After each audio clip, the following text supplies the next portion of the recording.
दोस्तों नमस्कार। बिहार की राजनीति में एक बार फिर भूचाल आ गया है और यह भूचाल इसलिए आया है कि सोशल मीडिया पर सबसे ज्यादा चर्चा में रहने वाली पार्टी जन सुराज के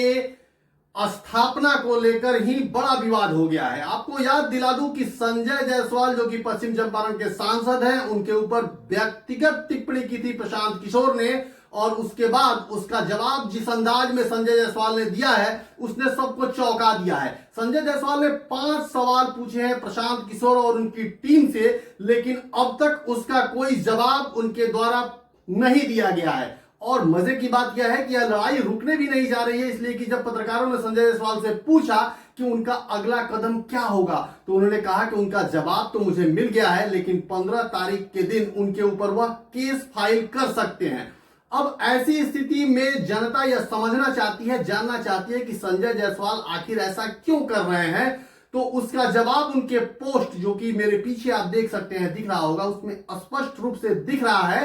कि संजय जायसवाल ने सीधा कहा है कि अभी तक तो उन्होंने तमिलनाडु तक के घोटालों की जानकारी दी है, मतलब प्रशांत किशोर और उनके टीम के घोटालों की जानकारी जो तमिलनाडु तक की दी है, अब वह हिंद महासागर पार करके ऑस्ट्रेलिया से भी जानकारियों को निकाल कर लाकर जनता के सामने रखेंगे। सवाल संजय जायसवाल ने पूछे हैं वह काफी धारदार सवाल है और उसका जवाब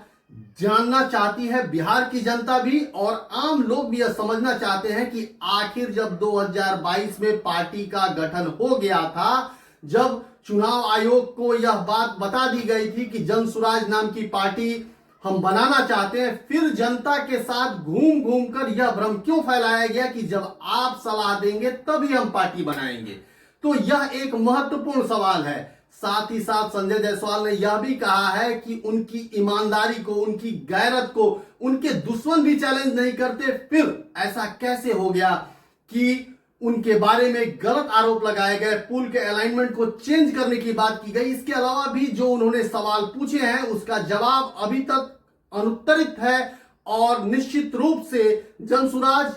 के लोगों को, उनके समर्थकों को इस बात का इंतजार रहेगा कि जब प्रशांत किशोर पर ऐसे आरोप लगाए गए हैं तो उसका जवाब प्रशांत किशोर और उनकी टीम किस रूप में देखती है। मामला लगातार दिलचस्प होता जा रहा है और कानूनी दांवपेच के बीच आने वाला वक्त बताएगा कि आखिर ऊंट किस करवट बैठता है।